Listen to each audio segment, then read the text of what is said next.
Really, as a kid, medicine was the furthest thing from my mind. I was actually thinking I'd be an astronaut.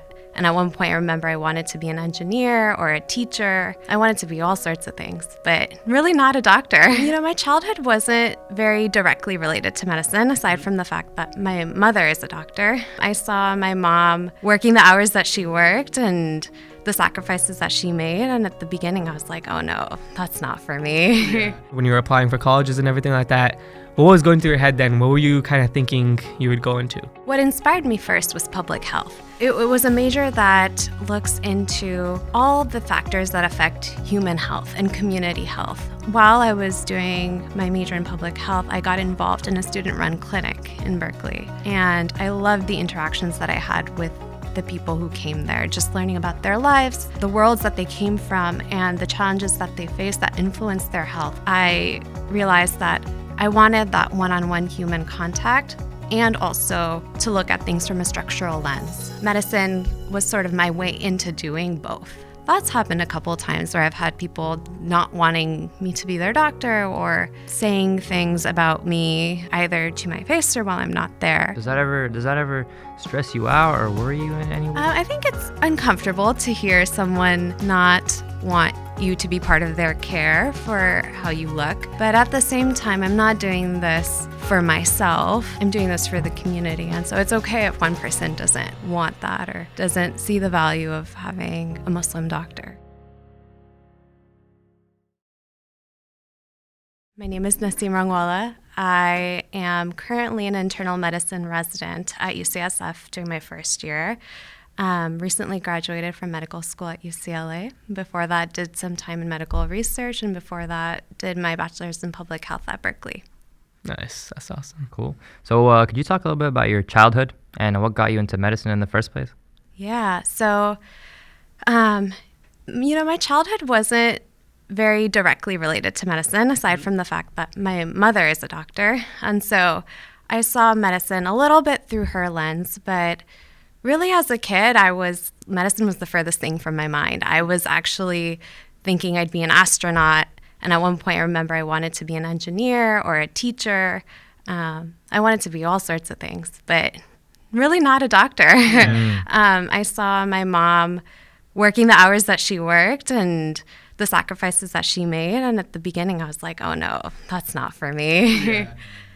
So my childhood, I think, if it shaped my interest in medicine, it was in the sense that my parents encouraged me to really explore the world. They were like, you can do whatever you want. Just make sure you have a mission and a vision behind what you do. And so in giving me that freedom, I explored a lot. And eventually I came to medicine, but that was later, more so during my college years. Nice. So when you were when you're in high school, let's say, maybe 12th grade around, when you were applying for colleges and everything like that, what was going through your head then? What were you kind of thinking you would go into? Yeah, great question.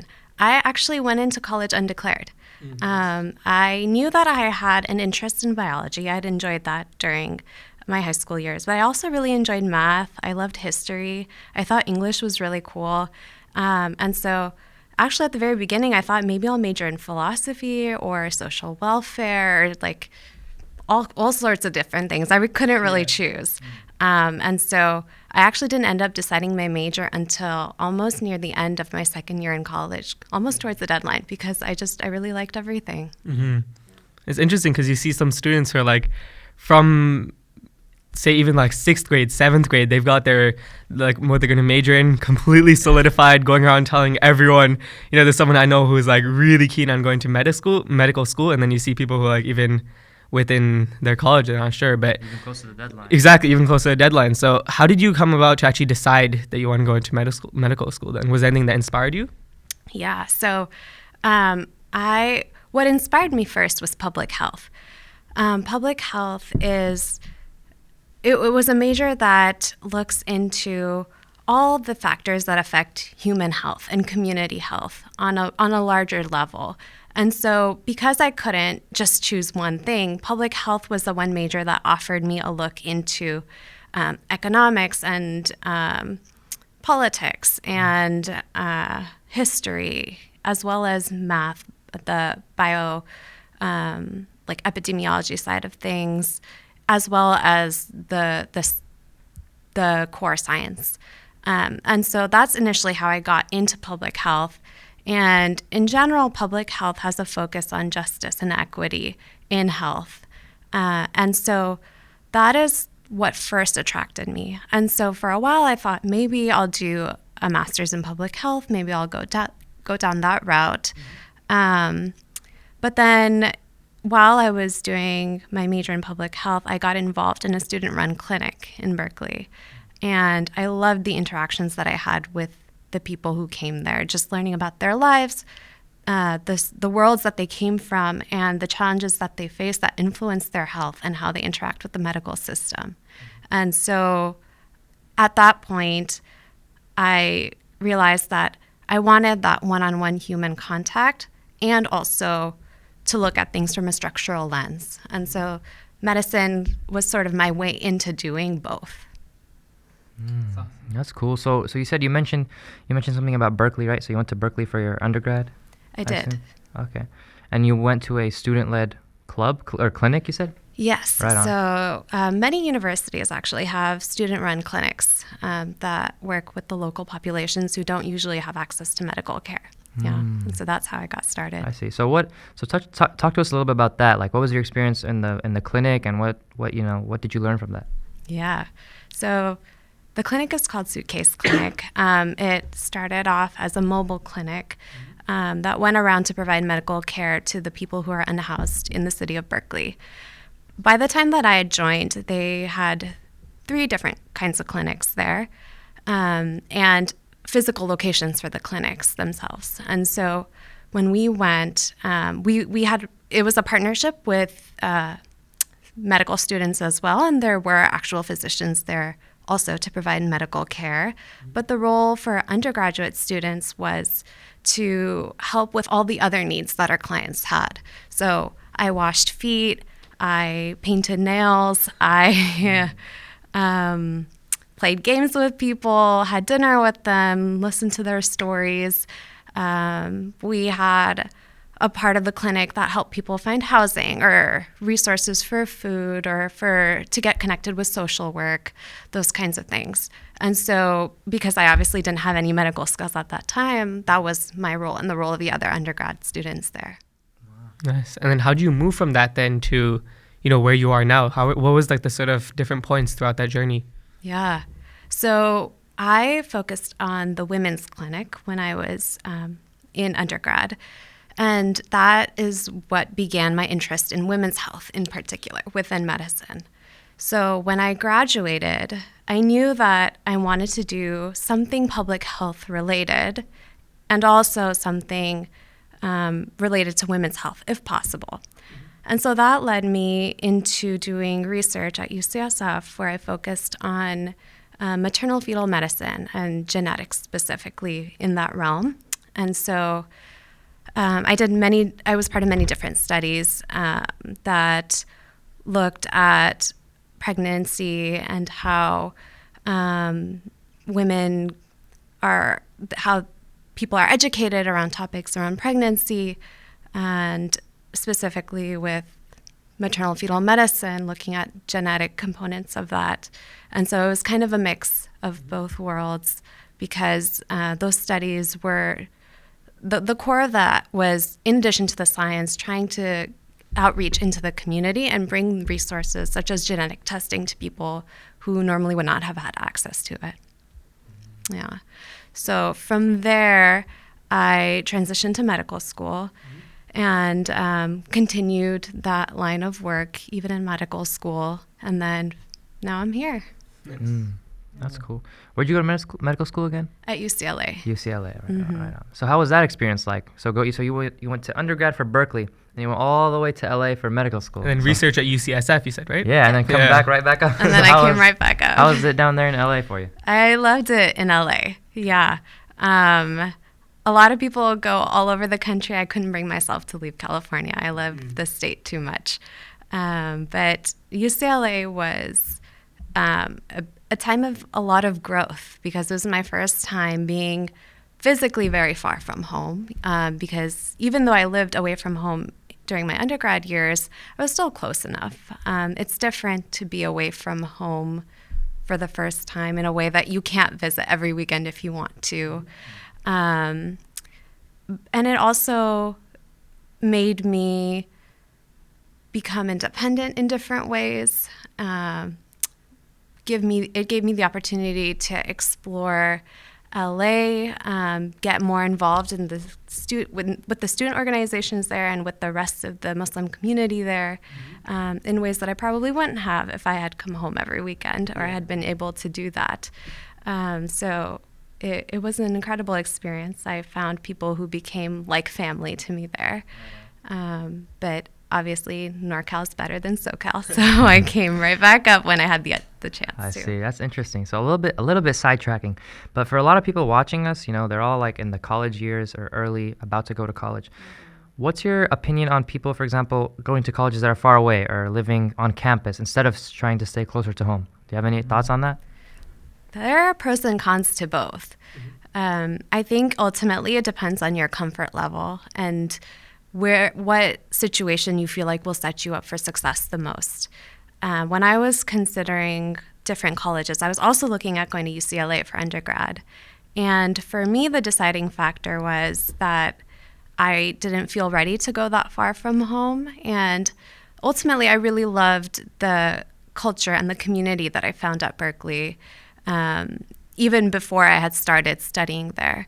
And so that was my personal choice. I think I made the right choice. And then when I was older and felt more ready to go further, at that point, I went to UCLA. Obviously, when you're applying to medical school, you have less choices than you do when you're applying to undergrad. But it just worked out that way. There are a lot of people who choose to stay local the first couple years like I did. There are also people who chose to go far, and they really enjoyed that as well. And so it really ultimately, I think, depends on you and where your comfort level is. Because as long as you're comfortable and you enjoy the atmosphere of the place that you're studying at, I think you'd do well. For sure. And you think that, let's say there's someone who isn't necessarily comfortable, but you think would they be able to adapt to the situation and everything? Let's say they have no other choice, then how would they adapt to that? Yeah. I think the key there is to find your community. I think it would have been hard for me to adapt far from home had I not found my Muslim community there. And I think that is the key to feel at home in a new place, whether that is local, whether that's up like 10 minutes from home or whether it's a few hours. And in addition to that, I think just being comfortable with the environment that you're in. Sometimes it takes a little bit of adjustment.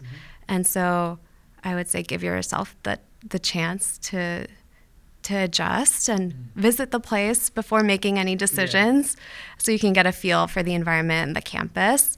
But ultimately do what feels right. You'll have a gut feeling when you're choosing your college or your professional school, and trust that gut feeling. Gotcha, that's cool. So backtracking or coming back to the medical aspect. So I was kind of curious about something. So most people, like when they go to like the med school route, they go the 4-year undergrad, right? And then the 4-year med school, and then there's something after like a residency, right? So is that the path you're taking right now, or is there other paths that people have taken as well to get to become doctors or whatever the specific specialty is? Yeah, so that's correct. Generally, you have to do an undergraduate degree. You have to have a medical degree, and the medical degree is always 4 years. And then after that, you do residency. Also 3 to up to 6 or 7 years, depending on what specialty you choose. My route was a little bit less traditional, and it's ironic because I think that's becoming more common now. So it's now the more traditional path, actually, which is to take a couple gap years before applying to medical school. So for me, once I graduated from Berkeley, I took 2 years to do clinical research. And my reasoning for that was, I wanted more experience and exposure to medicine, to really understand if that was what I wanted to do with the rest of my life, because it's a huge commitment. And secondly, I think it's an incredible learning opportunity to do work, be in the workforce. You learn a lot about how to work in teams, how to solve different kinds of problems, how to handle even like ethical issues early on. That helps with your growth as a person and sets you up for success as a future doctor as well. And so that's what I did. There are some people who take time to teach, to travel, to do community work. It really runs the whole range. I had classmates who had whole careers before they decided to go into medicine. And so there's a lot of different paths that you can take. And of course, there are some people who go straight through. After they do undergrad, they go right into med school too, which is also an option. Nice. So when in your journey, you faced the challenge of obviously having to move to LA, but then you were able to overcome it by finding your community and everything. So what were some other challenges that you faced throughout this whole journey of medical school? Yeah. Well, COVID was a big challenge. Yeah. I think that was a challenge for everyone in different ways. It's very interesting to learn how to work on the human body when you can't do that in person. For example, we learned anatomy online, which if you can imagine trying to do a physical exam on someone online is kind of impossible. So I joke not to go to any doctor who graduated around the year that I did, because COVID was the time. But aside from that, I think challenge-wise, every stage in your life will be challenging in different ways. Medical school was challenging in the sense that there were things that I've never done that I learned to do, like examining people, learning all of the medicine, learning how to study, how to balance work, lifestyle, my own health. All of that, I think, it takes time, and eventually you'll figure it out. But yeah. All right, that's cool. So you mentioned work-life balance, right? Yeah. So can you touch a little bit on that? Were you like during your college years and up until now, how are you balancing like the medical research and if you're working or not, and how do you balance that? Yeah. So I don't do research anymore. Okay. And I think that was a conscious decision that I had made, because while I enjoyed research, it wasn't my biggest passion. And so in establishing a work-life balance, it's important to acknowledge that your time is limited and fill that time that you do give to your work very intentionally. And so my interests are more with community engagement and community outreach. And so at some point in the future, I hope to focus my projects more there rather than like basic science research, for example. Right now with residency, my time is pretty limited because my hours are sort of set in the hospital. And so my work-life balance isn't necessarily the greatest there, but at least in medical school, there were, of course, the moments where I don't have control over my time, where I have to be at the hospital or in class from this time to this time, these many hours a week. But the time that I did have to myself, some of it I'd spend studying, and then a lot of it I would prioritize for sleep, to get out and go out in nature, exercise, spend time with family or friends, and kind of keep a balance, do the things that I enjoyed. That's interesting, yeah. So do you have any specific stories that you remember from, being in medical school that you think would be interesting to share today? Well, I remember I had a couple of Muslim patients who they had come into clinic to see multiple different providers at different points in time, and this particular family was Urdu speaking, and they were Muslim, obviously, and so I had the opportunity to take care of them, and they happened to be my patients for the day, and it's really satisfying to be able to serve your own community. There's a sense of kinship and trust that is is different and it's palpable when it's your own people. And so to be able to advocate for the patient and her needs without having that language barrier that she had with other providers, allowed me to advocate for her to get the surgery that she needed, for example, in this case. And I see that with other patients as well, where when there's a shared identity, there's an added richness to the encounter and to what I can provide for people. Yeah, that makes sense. Yeah. So on the concept of religion and everything, how did you balance, the rulings of Islam? There must have been some stuff that conflicted with the different, I guess, projects that you have to go through, the different stuff that you learn in medical school. Was there any trouble that you had with that? Any challenges you faced? Yeah. So I think two things stand out to me.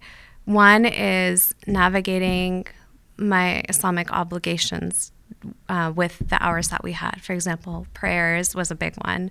And then the second thing was with boundaries, especially when examining patients and ourselves when we were practicing as medical students. So at least with respect to prayers, I remember in my third year when we began doing medical rotations, like in the hospital, in the clinics, my friends and I, we sat down and we were wondering, how are we going to make all of our prayers when we're in the middle of an operation and there's a person on the table and the time for prayer is going, like, what do we do? Or when we're all discussing patients on rounds, which sometimes take hours, and it's prayer time, what do we do? And so we actually had come up with a strategy where before we started, before we entered a surgery or before we started rounding with our teams, I would let my senior resident, who was basically the person supervising, or I would let the supervising doctor know that, hey, if this goes over a certain time, I do need to step out so that I can pray. It's part of my religious obligations. And everyone was incredibly understanding. We never had any issues with that. And myself and all of my other friends, we all did the same thing. None of us had any issues. And I think at first we were very hesitant, but in learning to advocate for ourselves and our priorities, I think we taught some other people as well about the obligations that some Muslims have. And then the other thing that we were kind of deciding how are we going to approach this was with regards to physical exams, because around our first and second year, we learned to examine on each other. And usually the groups are mixed, men and women together. But obviously for me and for my other Muslim friends who were there, we preferred to do it in women-only groups. And so we reached out to administration and asked them if we could form a group of our own, again, explaining the reasoning behind it. And again, they were more than welcoming of that idea and made it open for other people as well to have women-only or men-only groups. And so I think that was a big lesson for us, where we learned that we can advocate for ourselves. Like, there's no need to follow a system that doesn't align with our boundaries. And so yeah, I think it was a really great experience in navigating that realm, while of course maintaining the professionalism and making sure we still did our duties and were doing all of the learning, all of the clinical work at the same time. That's interesting. Yeah. So obviously, like you mentioned, having the ability to stand up for yourself is really important, like you mentioned. Touching a little bit on that, like, did you ever face any, for example, like stereotypes or some form of, like, I don't want to say harassment, but, for wearing the hijab and being a woman in the medical field? Was there any challenges in that sense or not really for you? Never with my colleagues. I've been very fortunate in that everyone that I've worked with has been very supportive. I've never had any issues. I think occasionally there have been patients who don't want a Muslim doctor. There are some people who we care for who have been in the wars in the Middle East, and occasionally the trauma from that is associated with us when they see us in the hospital. And so that's happened a couple of times where I've had people not wanting me to be their doctor, or saying things about me either to my face or while I'm not there. But the people around, the support staff, the nurses, have only been extremely kind and very supportive. And so, yeah. Does that ever stress you out or worry you in any way, or? I think it's uncomfortable to hear someone not want you to be part of their care for how you look. But at the same time, I'm not doing this for myself. And so at the end of the day, it's their choice. I'm here to help if they want my help. But my goal is to do this not for one person, but I'm doing this for the community. And so it's okay if one person doesn't want that or doesn't see the value of having a Muslim doctor. Gotcha. So for someone in your position, for example, or a girl going to medical school and faces this type of thing, how would you say the best way to handle it would be? Well, there are a lot of different strategies for handling it. I don't know that I have a handle on the best one. In my experience, what I've done is I set a boundary. I say, I'm here to help you, and I would love to have the opportunity to do that. And in order to do that, I ask that there is mutual respect between us. And if not, then we can find someone else to care for you. It's complicated. And I don't know that every situation has the same approach. You kind of have to adapt it to the person in front of you. And I would say this is very rare in general. I think California, where I've trained for all of my education, is a very diverse place. And so most people are used to having people of color, women, Muslims be part of their lives, their workspace, and even their medical care. So it's very rare. But when it does happen, you establish your boundary, and then at the end of the day, leave it to them. It's their choice. Mm-hmm. That makes sense. Yeah, definitely. So for any student or anyone just going into medical school or thinking about medical school, or even just has a small spark of interest, what would you say would be the best path for them or the best next step to take? Yeah. I would say really do some soul searching and see if this is the path for you. There's a lot of reward in this line of work, and at the same time, it's extremely challenging, and you dedicate a lot of your time, your energy, your youth to doing this. And so I think it's important, regardless of what career you choose, to have a goal, a mission in mind, and then using that mission as the center, finding your path through your career to accomplish that goal. Mm-hmm. That's awesome. So yeah, with that being said, where do you see yourself in 5 years from now? 5 years from now, I will probably be a couple years out from residency. So I'll be a brand new real doctor. So I'd like to ideally at some point do a mix of clinical and community-based work. I don't know what that will look like at the moment, and I'm still figuring that out as residency goes on. But ideally, I'd like to be working with the populations that got me interested in the first place, the people who traditionally have not had access to care. I'd love to have engagement with the Muslim community or immigrant communities and find ways to make care accessible to them and incorporate that public health perspective into my clinical work as well. Nice. And then if you go back to the start of your journey, would there be anything that you would have done differently now? It's a good question.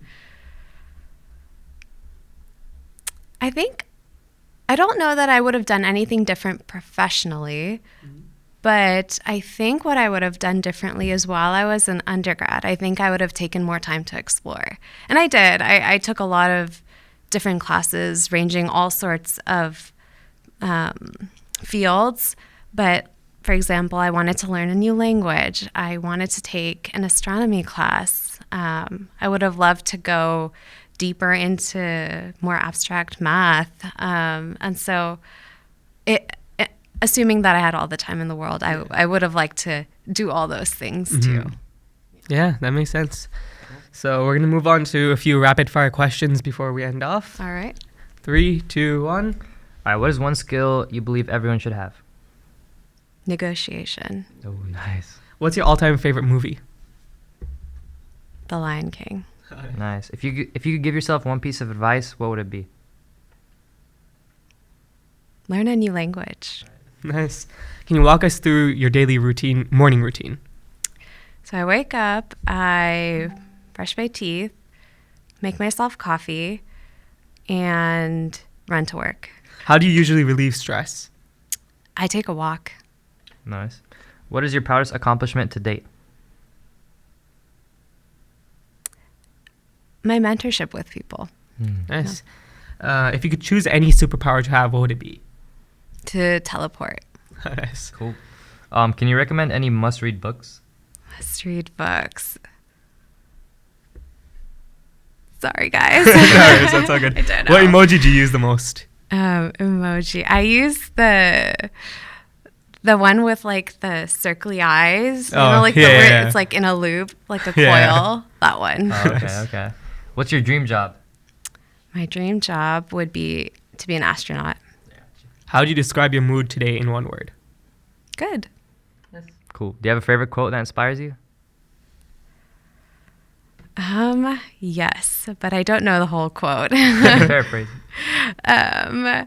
It's something along the lines of like, if you're coming here to help me, you're wasting my time. But if you believe that like your liberation is linked with mine, then let us work together. I forget the whole quote. But, That's all good. yeah. What's your go-to comfort food?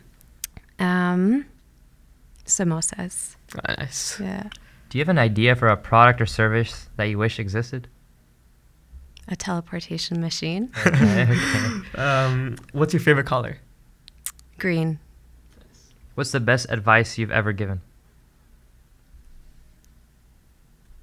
I don't know.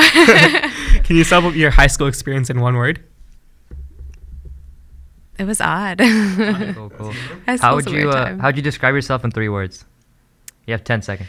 Oh gosh, these are hard. Curious,